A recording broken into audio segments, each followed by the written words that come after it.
Right. I'm all for genuine negotiation. I'm against negotiation as a tactic to replenish yourself, right? What I mean is that if the military is really serious and genuinely, wanting peace, then they have to do at least two things to show that they're genuine and they're serious about negotiation, right? One is stop all the violence now.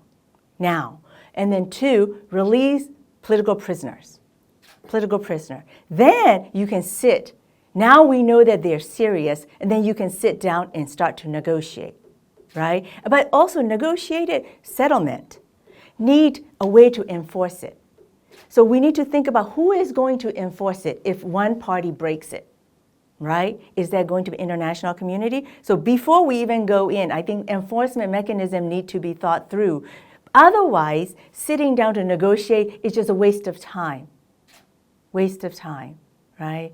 Because military has a history of breaking all the settled agreement, right? It's just up to them because they had the firepower and they used the firepower as a bullying tactics to push people into doing things that they don't want to do, right? So that's why I think really important if we're going to start to negotiate, military to show that they're serious, stop the, which is also stop the violence and release the prisoner. And that's also like one of the element of 5-point consensus, right, by ASEAN, right? Because it shows you that is it's the indicator that they are serious. Until then, I think that it's a waste of time.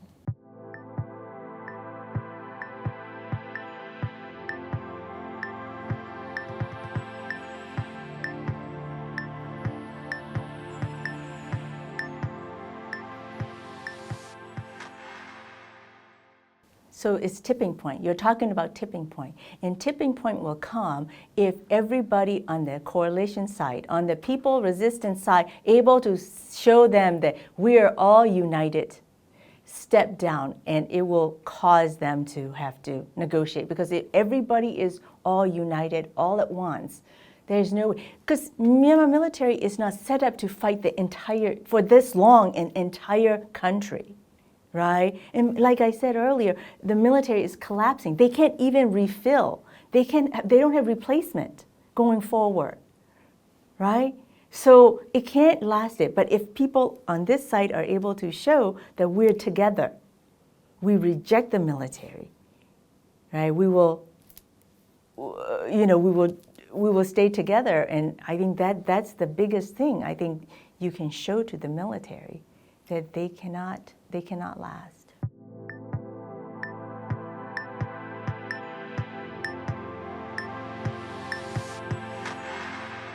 One of the weaknesses that I have found in my many years of engaging with the military prior to the coup was that they use fear as a way to control their officer.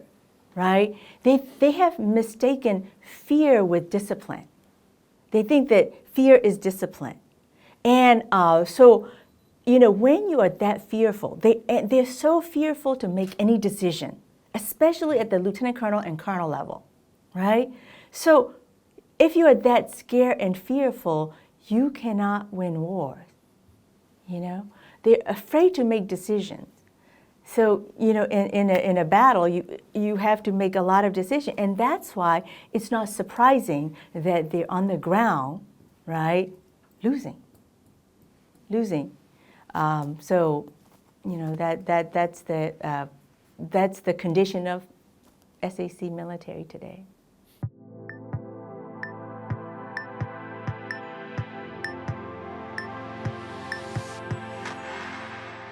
Yes. Why?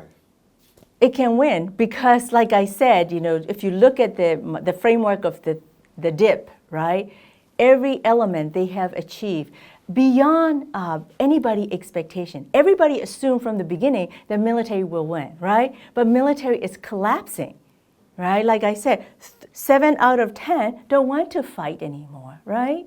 And then like you look at the quality of officer, they're just scared to make any decision. And then all the corruption is eating away at the military. Any given moment, the top brass have no idea what's on the ground because they're afraid to report the true condition up the chain, right? So therefore, I think the people can win.